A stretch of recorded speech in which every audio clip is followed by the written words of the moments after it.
Good morning. It's Good good morning. to see you. Good morning, Senator. Thank you. Diplomats will tell you sign of a good deal is nobody is happy. Do you think the Iranians look too happy this morning? Well, when the Iranians tell you this is a win-win, it's probably not. My biggest problem is that we've taken the largest state sponsor of terrorism, the people who overran our embassy, who've killed hundreds of Americans. We've given them billions of dollars, and they can use the money any way they would like. You might as well write a check to Assad, Hezbollah, Hamas, because that's where the money's going. We're going to give them more weapons at the passage of 5 years, regardless if they change their behavior. We took a very dismantled approach to their nuclear. Sure, they're on the path to become a member of the nuclear club, and Arabs are going to go get their own weapon. You're creating a nuclear arms race.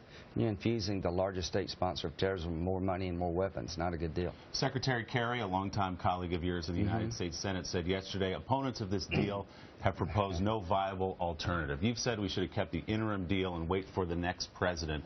What makes you think that a President Lindsey Graham would have any more luck than President Obama with Iran? I'll tell the Iranians you're not going to get a penny as long as you're the largest state sponsor of terrorism. I'll tell the Iranians we're not going to lift the UN arms embargo until you stop toppling your neighbors.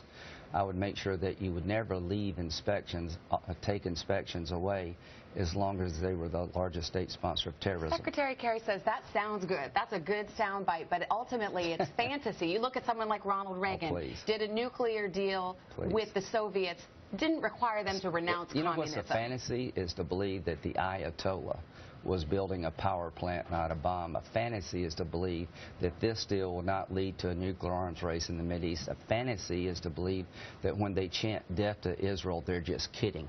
This is the 70th anniversary of the end of World War II, where the Jewish people were almost wiped out. Now you've given their chief antagonist, the Ayatollah in Iran, a pathway to a nuclear weapon. You've enriched him, more weapons to wreak havoc on the region, and putting us at risk. This is a terrible deal. Anybody could have done better, and you have taken a can of gasoline and thrown it on a fire as far as I'm concerned. Senator